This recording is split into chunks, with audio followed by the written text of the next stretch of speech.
There's just not a clear, you don't know if something that you put your heart and soul to, and this is just like the path of the hero's journey or the path of an entrepreneur. You go out to do something, you can do your market testing, you can do all of the stuff that increases your chances of viability. But when you launch and when you do things, you're still in the hands um, of fate pretty much at that moment. No matter how much you've worked towards it, you can build your own luck. There's a difference between a dream chaser and a dream catcher. Thanks all for tuning in to Dreamcatchers, where we make things happen. Dreamcatchers was formally launched to unlock the hidden potential in successful, self-motivated individuals who desire to take their life's work to the next level but need support to evolve. We are a collective group of professionals with various backgrounds that use our talents to assist those individuals in realizing their wildest dreams by providing education, inspiration, and direction. This podcast is where we share the lessons we've learned along the way to catching our dreams and give you some context around the how and the why to each approach to put you further ahead on the journey to catching your dream. Are you ready? Hey everybody, welcome to the Dreamcatchers podcast. I'm your host, Jerome, and I have a special treat for you guys and gals out there in the tribe.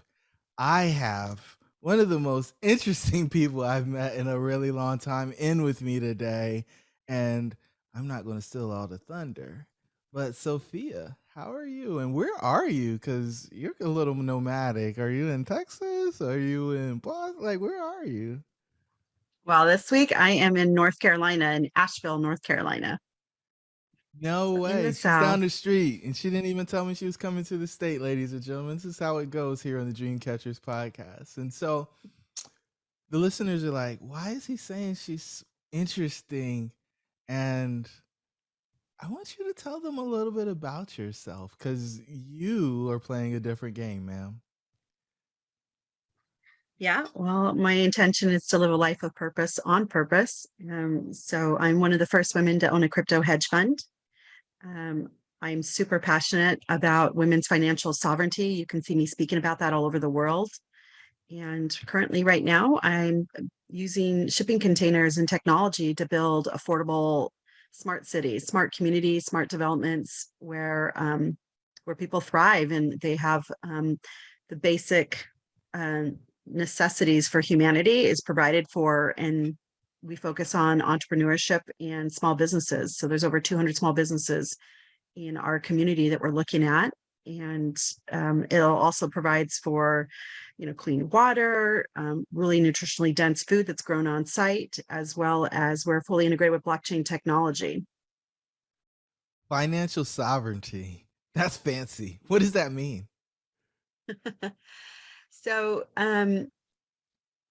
even in the US, there's a lot of countries where women are dependent upon either their families or their domestic partners, be it their husband or whatever. And I started doing research years ago, and I started putting together all of humanity's concerns, like all the challenges that we're facing. And I had a mentor years ago that told me if you had a particularly sticky situation, especially one that was um, along that frame of mind of it's always been that way, it will always be that way. He suggested that I look for and identify the source.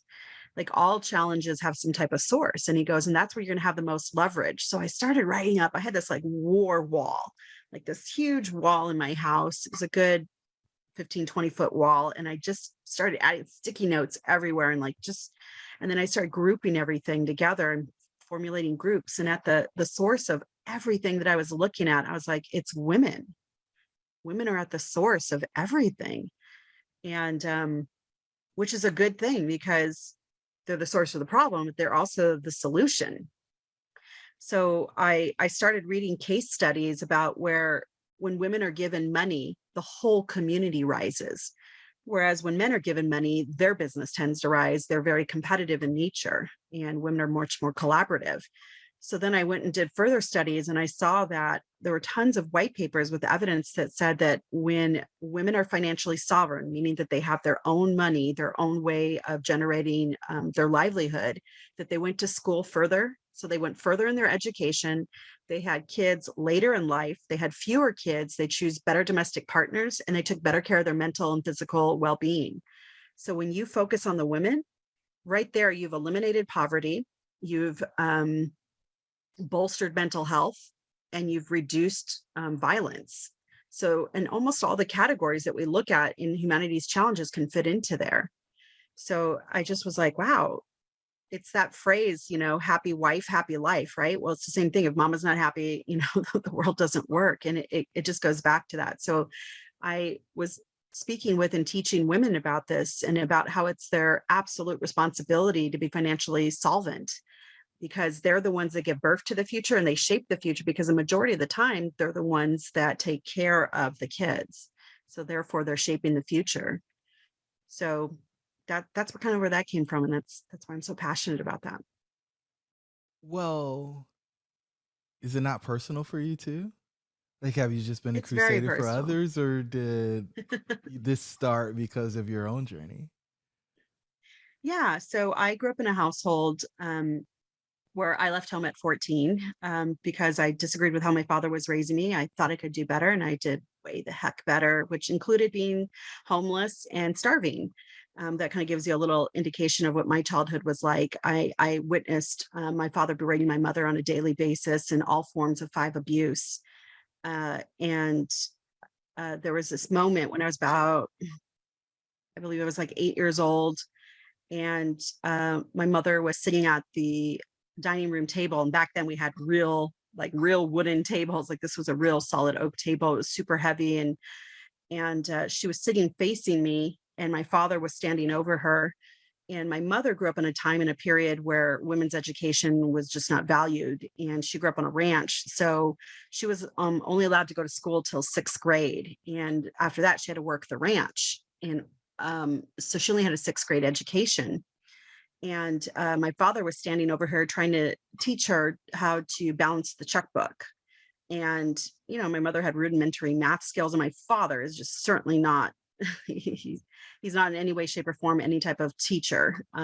He's much more of somebody that's much more dominant. And he was just, leaning over her, which of course anybody, when somebody's watching over you like that, and intimidating you in that fashion, she was making lots of mistakes and wasn't learning quick enough. And he was calling her all these names and just really demeaning her. And finally he got so frustrated with his lack of ability, to be able to teach her, that he just picked up the back of her head and he just smashed it against the table, and it shook the whole house. It was so loud. And again, as I was facing her, when her face came up from the impact, it was flattened and there was just blood everywhere. And it was in that moment that I recognized and realized that my mother had no power to leave my father. In the beginning of my childhood, she wasn't allowed to work. So therefore she had no money and two small kids and couldn't leave him because she had no education to fall back on to try to get employment or get help.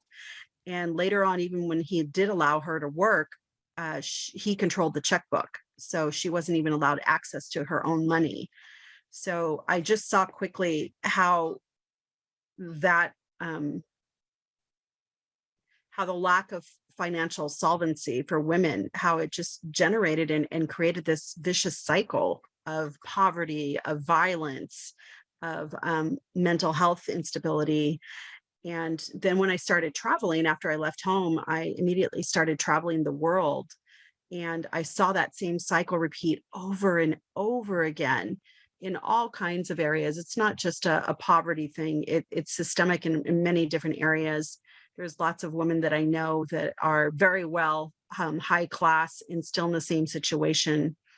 So that's when I just became very passionate and adamant about, for myself, being a leader and a role model to show women that you can come from any situation and still be able to rise above that and thrive, and to be able to show other women coming from the streets, from living in my car, sometimes from living on the streets to not having money to eat, that you can still rise above all of that and change your ancestral heritage of that, and go against whatever the social norms are in your area, because there are some countries where it's just not um, conducive to women getting ahead, and crypto has changed that. It's changed the scene because it's allowed for financial sovereignty, meaning that you don't have to have a bank account where your husband has to sign for it, because there's many countries where you can't own things, the mail still has to own it, and the provenance has to come from the mail. And it wasn't that long ago when even women in the US could get away with stuff like that. You still had to have your husband's permission to sign accounts and whatnot.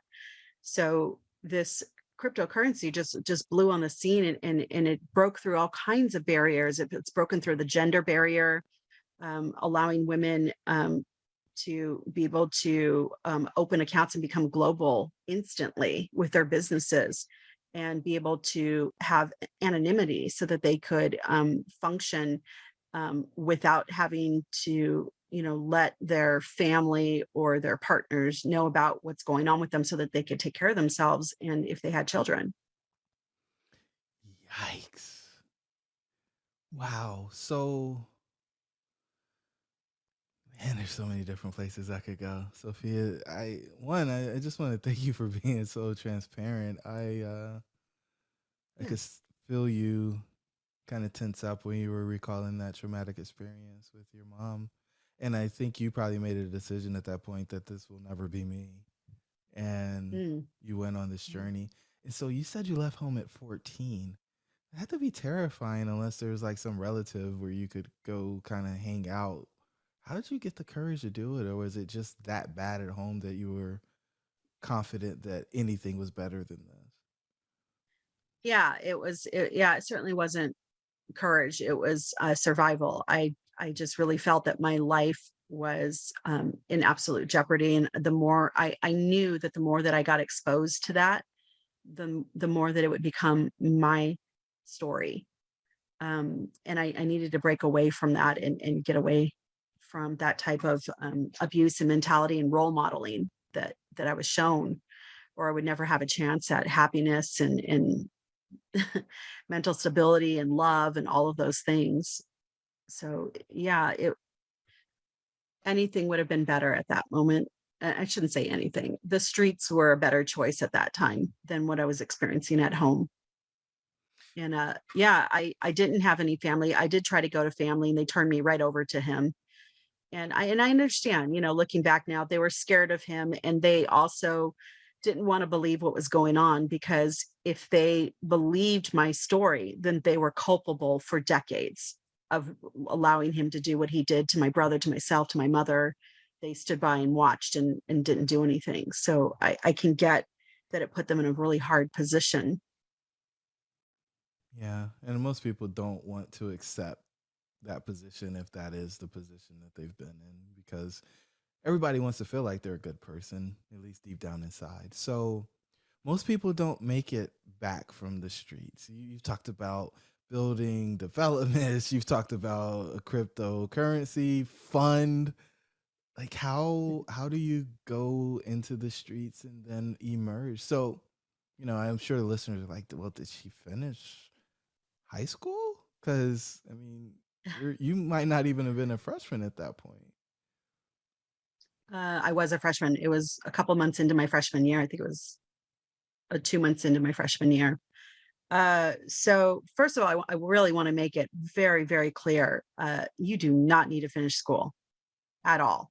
Like, I don't care if it's grade school, high school, college. That is, if that is your story, your excuse right now, then you need to give it up, because with the invention of the internet, you can learn and do anything you want. You have the whole world's information. Everything that you want to do, learn, is possible within your fingertips on your phone, not even a computer. Like, you don't even have to go to the library. You just got to be able to have a phone. So in many third world countries, they have those things, much more so than Americans have. So I just want to make that really evident and clear. And yes, I mean, I was always incredibly curious as a child. Still am. I consume books at a rapid, frantic rate. I'm much more of a craver of knowledge. I'm always asking why. You know, it tends to be annoying for some people because they think I'm challenging them. Where I'm just a voracious learner, and I'm committed to continuous growth and development of myself. And that helped me through. And I always sought mentors. I was given a book. One of my first books I was given when I left home was Think and Grow Rich, which I read every year. There's a couple books that I read every year, and that's one of them. And in it, it talks about, like, every chapter talks about having a mastermind. And so I quickly sought mentors. And I've had mentors from a very, very young age, and still to this day. There's always somebody that has more knowledge in specific areas than I do, or that's obtained a certain type of success, and I can learn from them. And so I always seek counsel and have mentors around me. And that is something, you know, that will get you off the streets, is your ability to learn. And even if you're just studying people, but you can always, there's always a businessman that's passing you by, and you can say, hey, I don't have money to get you a cup of coffee, but could we sit and talk? I've got some questions. I'm in a tight spot, and it seems like you're a little bit more elevated from me right now. And I would, I'm trying to figure this out. And it would go like conversations like that. And then I would just start, and sometimes that's how I would get my meal, because I would just be authentic with them and tell them where I'm at, and just ask them, who did you have to be to get to where you are? You don't want to ask people, what did they do to get to where they're at? Because you may not be able to duplicate what they do, or you may not even want to. You may not even have an interest in that. Like if you go up to an Olympian, you may not have that particular aptitude or, body type for doing what they did. But what you can focus on, and what you can absolutely duplicate, is the dedication and the discipline it took for them to compete at that level. And that is what's important for you to learn and get from people. And I would just study people, and I still do to this day. I read a lot of biographies and autobiographies, and I just I love to study what people say is success to them, because you want to study from people that have an alignment to what you believe is success. Because if you study from someone that has a misalignment, then you're going to go that route, and may find, which is the second thing I study, is you may find that you're not happy. So I also study happiness. I'm actually co-authoring a book with Greg Reed and a few other authors on the secret to happiness. And so I think that what you study on and what you focus on expands. So be careful what you pay attention to. And what's prominent in your life. So if you're always constantly watching the news or TV, or that's going to be your life, especially if you're watching like that real TV stuff that's been going on for the last 20 years, you're watching other people live a life instead of you living it. So that's what's going to be your life, is other people doing what you'd rather be doing. So those are, some of the parts. But yes, I did finish, to answer your question. I did finish high school. I started college. I got an early scholarship when I was 16. Started college.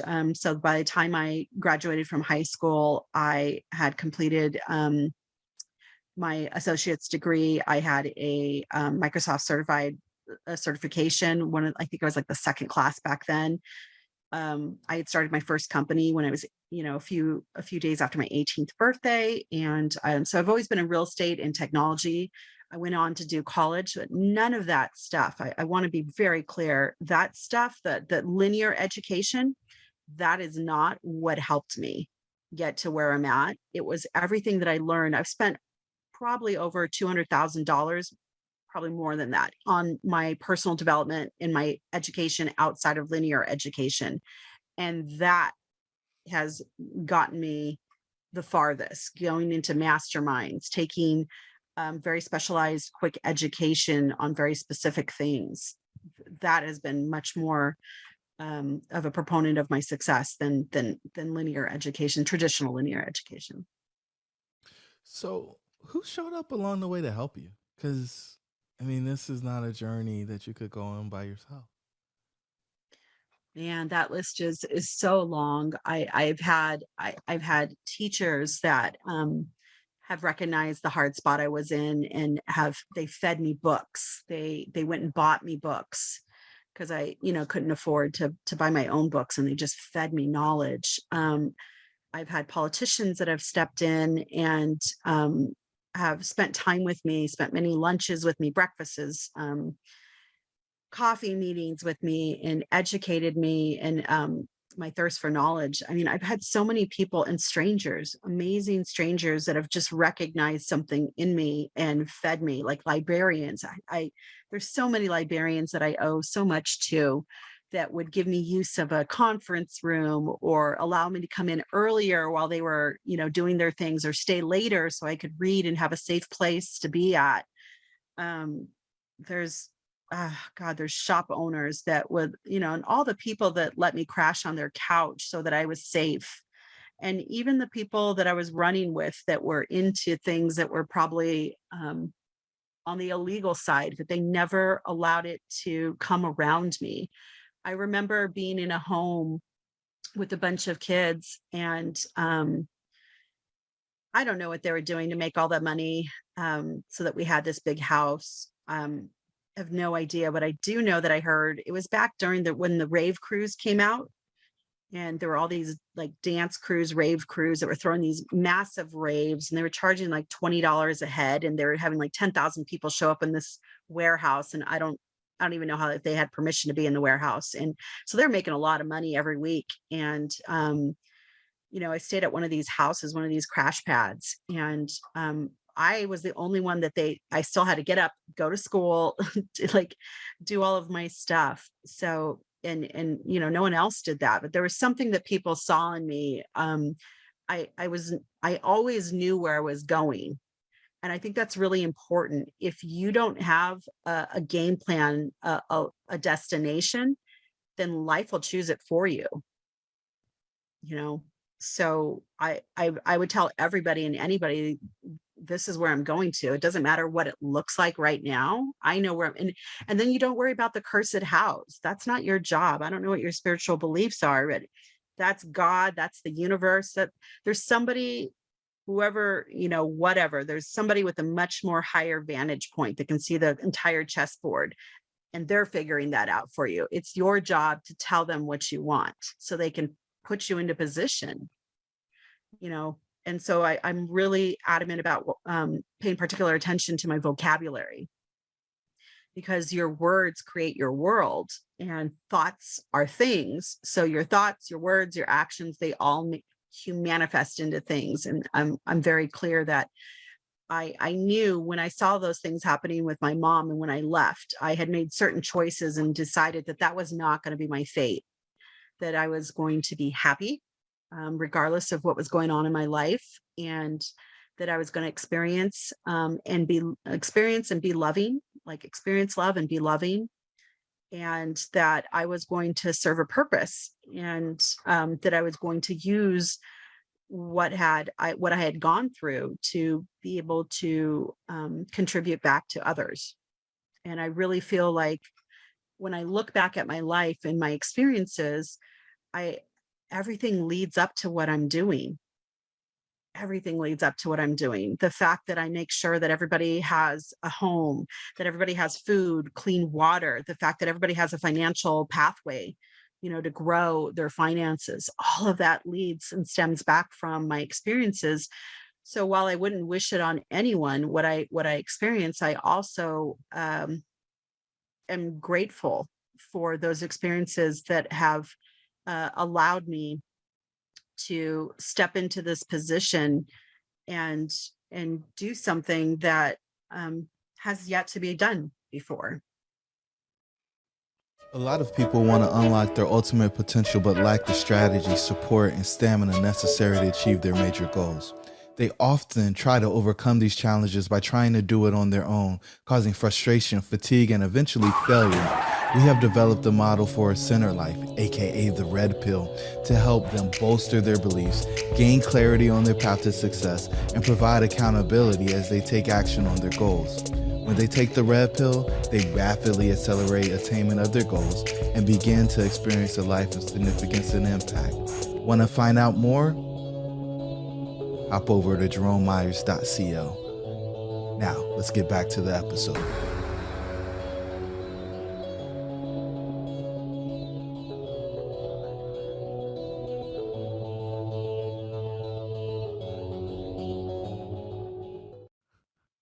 So, I mean, when you were getting started, you didn't know anything about crypto. Like, because you're like one of the first women, if not the first woman founder of a fund. Like, take me down this path because it's one that's not traveled very often. Yeah. So I had been spending a lot of time abroad in different third world countries working with women, and working in lots of different tribes and whatnot, where they were unable to like trade outside of their own like village. They didn't have a way. There were no like cars or roads, or there wasn't the mechanisms to be able to trade outside of their villages with other people. And so therefore their businesses were very stunted in growth. They could only do you know what the village could supply for them. And so when crypto came on the scene, it allowed for immediate transfer of funds um, anywhere in the world. And back then, this is like before Americans really took the phones. Like third world countries embraced cell phone technology, smartphone technology very, very rapidly, because it was very inexpensive for them to be able to get that. And this is even in places that don't even have really good like electricity. And what they would do is I would see like a village, somebody in the village, like one store, everybody would pool their money in one store, would get electricity, get a plug, and then everybody would take turns charging their mobile devices. And then they would all create businesses, and then they would raise funds for the next store to get electricity. And so it was a community effort, and to build upon each other and collaborate. And it all usually revolved around the women. The women would manage and handle this. So I just started working with them and showing them how to do businesses. And I came upon this one project that was working with wagons, and it was amazing to see. So there was a woman that had, she would stay in her position all day and sell whatever she was selling, and she was gifted a wagon, and with the stipulation that when she could pay back for the wagon, she would then forward it so that another woman could get a wagon.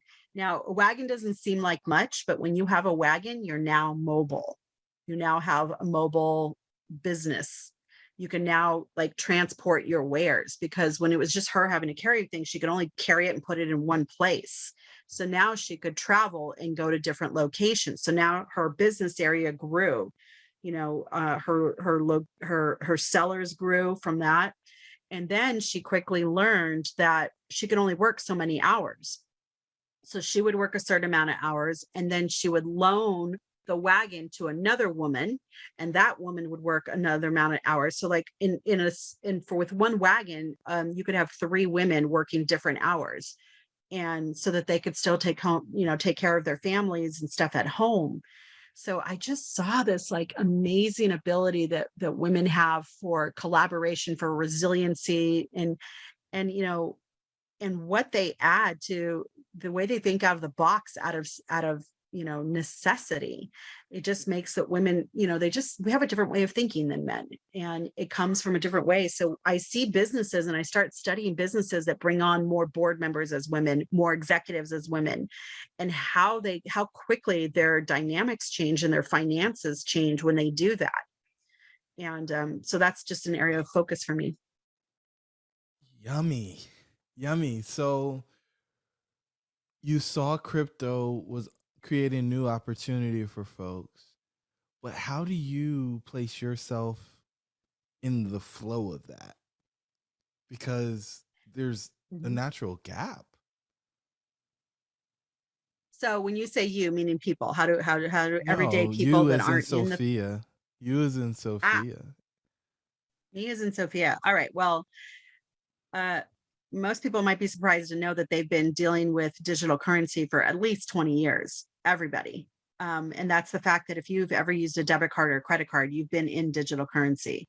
So there really is no difference. And in that sense, digital currency is something that you've been using.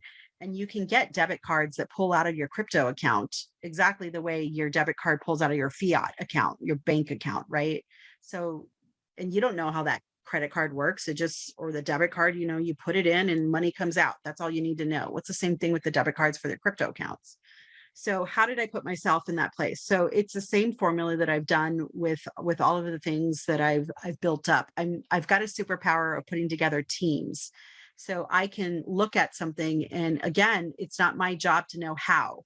I really, really researched Henry Ford, his life when he was brought up on when he went to court to when he was defamed and called um, basically an idiot.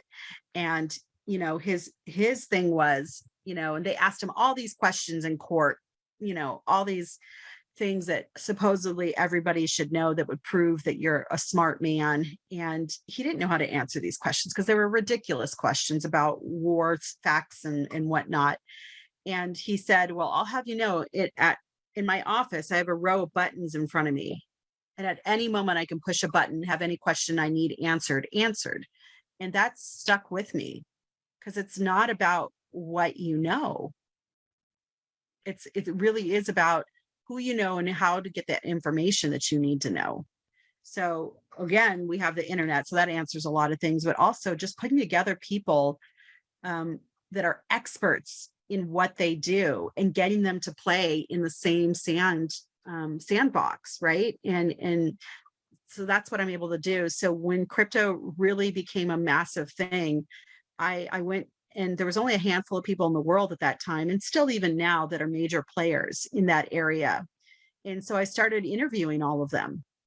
I started traveling and interviewing and sitting down with them and watching them and studying them and asking them questions and pretending every time I went to one of them, I'd be like, what is this crypto thing? I don't understand. I would, because if I told them I knew it, then they would skip over things that might be really pertinent. So I would act like the most ditziest girl. And coming as a girl, they expect you to be ditzy anyway. So I just played into the role, and I would sit with them and just grab knowledge from them, and then until I came upon my partner, my business partner. And there was finally somebody that I met that was in the space where our ideals, our motivations and our intentions and our thoughts about what crypto being a true gift to humanity, were in alignment. And that's when I, made a proposition to him, and we started like I was just like, I just want to shadow you. I just want to learn from you and shadow you. And then he told me about his thoughts about doing a crypto hedge fund. And so we got together and did that. Wow. Wow. And so like the SEC, like there's gotta be like a lot of complicated stuff that goes into that.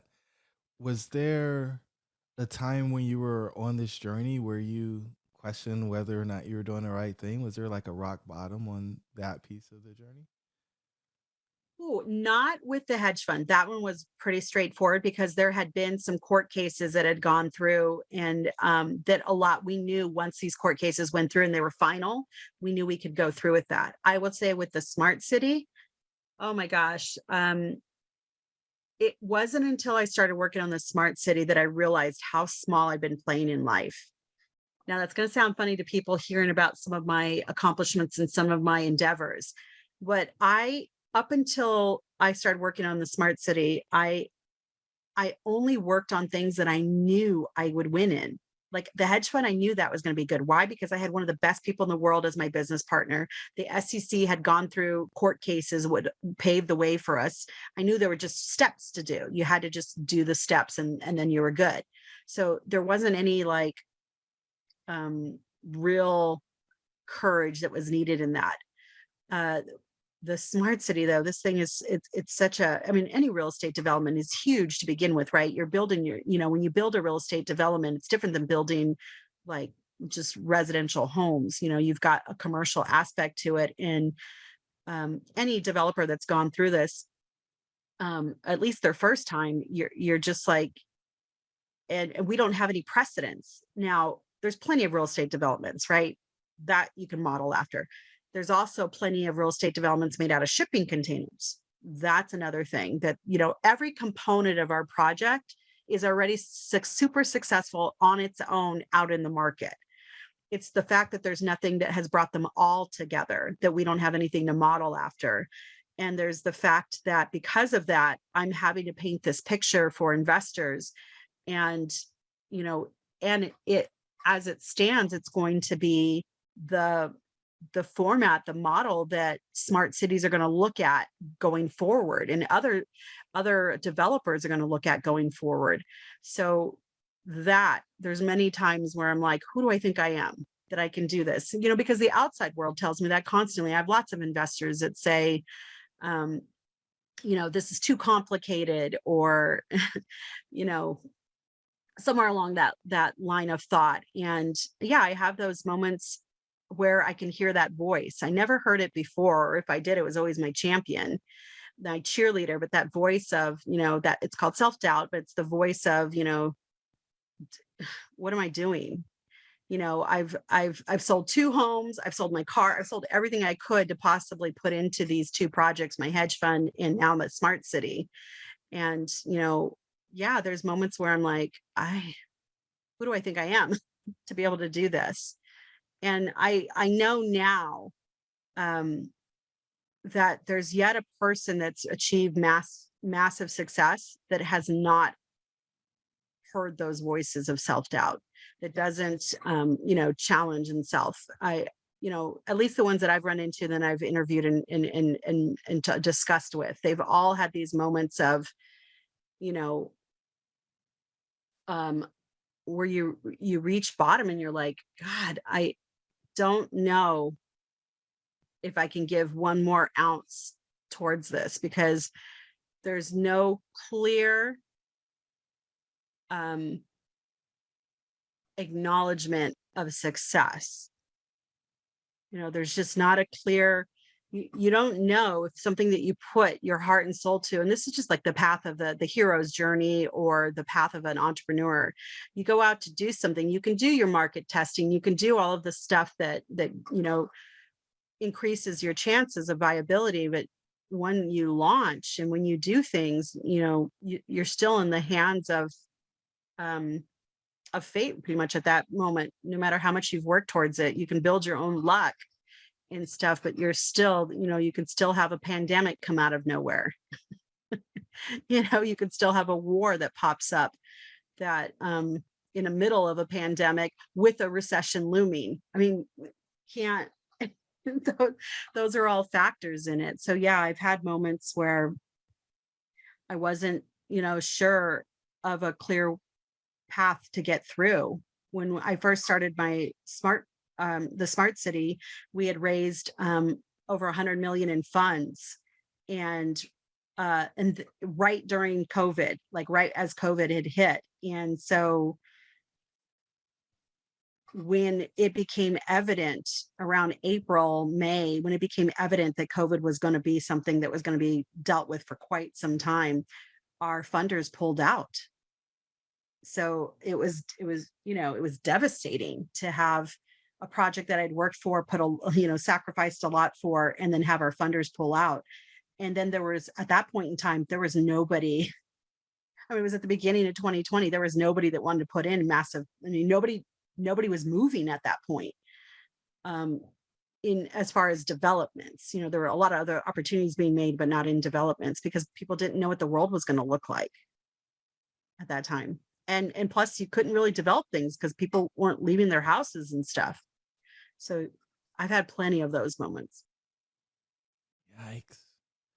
So you've overcome all these challenges, and the listener It's like, man, she keeps going. She keeps fighting through it. Do you ever get tired? Oh yeah. Yeah, I do. And Simon Sinek, he has this incredible book, and his TED Talk, I think, is like the second most popular TED Talk that there is. And it's like, start with why. And your why is what's going to get you under, over, through, and around any obstacle. And anybody that's accomplished any great feats in athleticism, they have a strong why to get up at 3:30 in the morning. I'm sure the Rock has an incredible strong why. Michael Jordan, all of these people have these incredible strong whys. But I think about, there's these moments where I want to stop, or hell, I could use a day where I just, what is it called when they go through all the TV shows and um, Binge watch? like you. Yeah, I don't even know the word, because I'm like, I haven't owned or watched TV since 9/11. I made a conscious decision at that moment that, like, you know, I want to work on my life. So there's plenty of people that are like, oh, they like to slam successful people, like, oh, what do they do that they make all their wealth? That, whether it's like a sports person that shouldn't be getting paid 100 million in contract, really, because you're up there every day foregoing, you know, all these fun activities so that you don't drink, and you watch your diet, and you and you're like, your mind is your, and your body is your temple. Like, I just see all these people that have these lackadaisical comments about people that are out there doing this successful thing. And yeah, it just blows my mind. But I I guess it would be easier to lay down and be the norm, right? It would be easier to justify, to rest on my past and be like, well, look, this happened to me, so therefore, I deserve a life of mediocrity. I mean, that sounds horrible. And also, that's so focused on me. I have it that, humans at our core, we are pulled to contribute to each other, to contribute to the world. And you just get beaten down so many times that you start to believe that it's better to just watch out for yourself, or to just get by. And it would certainly be easier. It would be really easier. It'd be a lot easier to do that. I have somebody who I consider my older sister, not by blood, but my older sister. And many times she's had this perfect, beautiful life with a man that she married when she was very, very young, in her early 20s, who's a lot more her senior. And they've had this perfect, beautiful life. And a lot of times we sat over dinner and she said, what did I do to deserve such a perfect life? And I've held my tongue, because I'm super grateful for what, this beautiful life she's had. Yet her life has been about them. She's never really ever reached out to go beyond their perfect life. And there's nothing wrong with that. There's nothing wrong with that. I'm just saying that we all have choices. And and when you're in survival, this is like Maslow's hierarchy. When you're in survival, yes, you still have a choice to help others. It's just a lot harder and a lot more complicated to do it, to help others. To really help somebody from down below, you need to be above them to be able to pull them up. I mean, you can push, but it's way easier to pull and have them also use their strength to get up. It's much more empowering that way. And so when I have those moments, I go and I recharge. I go out into the world. I think a lot of people, especially Americans, don't have that perspective, because they haven't been out, and they tend to think that their suffering is a great level, which it is to them. But when you go out into the world and you see what other people are experiencing, and you quickly go into gratitude for what you're dealing with, for one thing. And it gives you that perspective, and it allows me to get grounded back into the earth. Like, I just go out. My thing is being out in the jungles or in the forest. And I just get, back into the earth and breathe in some clean oxygen. And I'm like, oh yeah, I remember why I'm doing this. I remember what I went through when I was young. And I remember seeing lots of women on my travels going through that stuff. I mean, human trafficking, there's a lot of human trafficking is from people that whose parents sold them with with the idea that they were going to go somewhere better, that somebody richer was going to take them and raise their kids. So right there, if they were financially solvent, that would have never happened, and that would stop a lot of human trafficking. That's just like one small example. This is heavy stuff, Sophia. Oh my goodness. So, and I mean, yeah, there's nothing wrong with just focusing on your home, but there's so much more that you can impact.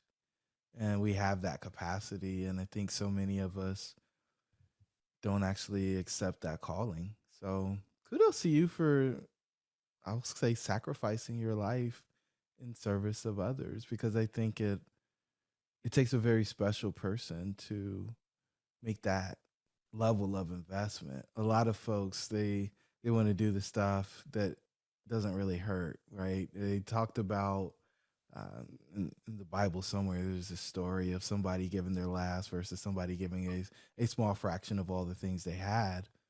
And the person, even though they gave their last and it was a smaller amount than the person who gave more, it basically suggested that their gift was worth more in total because of the level of sacrifice necessary for it. And I think there's a lot of people out there who are probably listening and saying, and this is super inspiring. Like, what is she working on next? And you mentioned the smart city, but I don't think you've actually broken it down outside of saying all these things are working independently and we're bringing them together. So, like, I assume smart cities is the next dream that you're most focused on catching. So, will you tell us more about that? Yeah, absolutely. So we are building a pilot um, real estate development community. The first one's going to be in the Phoenix metro area in Arizona, and it's built out of shipping containers. It's on 40 plus acres. So we have over 300 homes that we're building. There's an event center, a community center, a collaborative workspace, a maker space where people can do fabrication, 3D printing. We have a school there that's going to be from kindergarten to high school that's focused on entrepreneurship versus linear. So hands-on, experiential training and development, where you can either go the entrepreneur route or you can go the trade route, and you'll have an adult certification when you get out of high school and can go right into your trade. We also incorporate the elders. So they're the only ones that still know how to do things. So we really make sure that they're a really massive, viable force in the community. And when the kids get out of school, those that aren't in athletic programs, they can go hang out with the seniors in the makerspace and learn how to build things and fix things. Likewise, the seniors can then go with the kids in the collaborative workspace and learn technology. So we also on the ground level have 200 small businesses. So these are, all startup businesses, mom and pop shops, where the residents would live right above their business. So it's a very collaborative space. It's filled with art and music, and it's also got a digital twin in the metaverse that will be built first. So that will be viable, and we grow our own agriculture, enough food for over 1,000 residents, the 200 businesses, and those surrounding communities. So this is just the first one of many. Then we have 9 cities identified in 6 states, and then we go global almost consecutively after that. So it's tokenized. It's integrated with blockchain technologies. That's tokenized. So it really allows the public, investors, and the residents alike to partake in a financial pathway and partake in the wealth of the community and building it. So it really provides for and incentivizes the people that live there. The intention is that their financial incentivizations provide for their housing and their food because it's grown on site, and thus allows them to have their basic necessities provided for. So all they have to focus is on their contribution back to society, which is their businesses right below them. You're a big thinker, ma'am. No question about it. No question about it. And so I'm sure they're like, man, I want to learn more about Sophia. What's the best way for folks to learn more about you, smart cities, the crypto hedge fund, financial sovereignty for women? I could keep going. Yeah. So Ever Smart City is probably the best way to connect with me. That's the name of our smart city project is Ever Smart, one word, Ever Smart City. And you can find that on all of our handles throughout all the social medias. And you can directly contact me there. I don't know if you put out links. If you put out links on your podcast, I'm happy to give some direct links.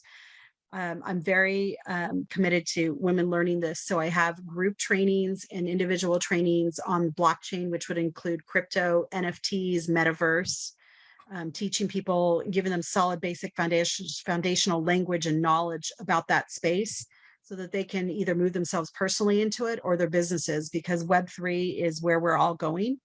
And if you're not familiar with all those terms, it's not a question of if it's going there, it's when. And just like when businesses had to move into the digital era with the internet, businesses are now going to have to move into the metaverse and have to be competitive, to play there in the space, and also to start accepting crypto and utilizing NFTs for their products and whatnot, to be on the blockchain for sure, because that gives integrity to what you're doing in transparency. Just like Walmart a few years back made it mandatory for all of their vendors to be on the blockchain. And if they weren't, they couldn't. That's why a lot of products went away in Walmart if they weren't able to move on to the blockchain, because it lends to transparency in supply chain. It makes it very easy to handle supply chain issues. So that, Ever Smart City is the best way to get a hold of me, through that and direct messaging me. Okay. So the final question, this one I ask everybody, is what's the one thing you want listeners to take away from our episode? Yeah. So I think if you were to look at the last 2 years of COVID, this pandemic, there's this beautiful collateral beauty, if you're willing to look, that what I witnessed was humanity coming back to heart. And there was a lot of tinkering that's been going on. We're going to see massive technological advances because of this tinkering, because there was always this voice that whoever you are, you've heard it. It's been this inspiration, this idea, and I know everybody's heard it, because there's been a moment where you've had this thought where, what if you, what if I, what if there was, and then all of a sudden you didn't act on it. And then all of a sudden you saw that thing on TV, that idea that you had, or in the movies, or in live, you see it walking by and you're like, oh my God, I had that idea. Like everybody's had that moment. And Elizabeth Gilbert, the author of Eat, Pray, Love, my favorite book that she's ever written is called The Big Magic, or Big Magic. And she talks about it. There's this moment where, everybody has this inspiration, this idea, this concept. And if you don't act upon it, it's energy and it moves to the next person. That's why people are like, oh, I thought of that. And then look, somebody else just did it. So that's what she speaks about. And I have it that, everybody walk around with a pad of paper. And when you have those ideas, those inspirations, whatever your spiritual belief is that it comes from, act upon it, and get away from the cursed house. That's Mike Dooley's thing. It's not your job to figure out how to do it. It's your job just to know the very next step. And everything you do, whether that's your personal life, business, whatever you do, you don't need to see the whole road to get to your destination. You just need to see the next step. And I really challenge people to look and see where you can expand yourself, and to look at it and create your purpose in life. I've heard people go around and say, I'm looking, I'm trying to figure out what I should do in life. Well, here's a thought. Humans, what makes us so different than other creatures on this planet is that we're humanifestors. We actually create and manifest those creations. So instead of going around trying to figure out what you want to do in life, you just create it. You have to just speak it, state it, and then take one action towards it, so that the universe knows how to direct you. The universe is just a GPS system. right? Like your GPS system can't tell you where to go until you start to move. And then it tells you go left, go right, or you're on the right course. But you've got to take a step to move to allow the universe, your GPS system, to start working for you. Woo! If that wasn't a jewel, I don't know what is, ladies and gentlemen. Sophia, thank you so much for being so generous with your time today. I love this, man. Thank you so much. It was a pleasure. Thanks for having me. To the listeners, the tribe's with you. We'll talk soon. Thank you for joining the tribe today. We would love to hear from you. Please don't forget to rate, like, and share. Perhaps someone you know could benefit from what we've discussed. Until the next time, remember that your dreams should be real.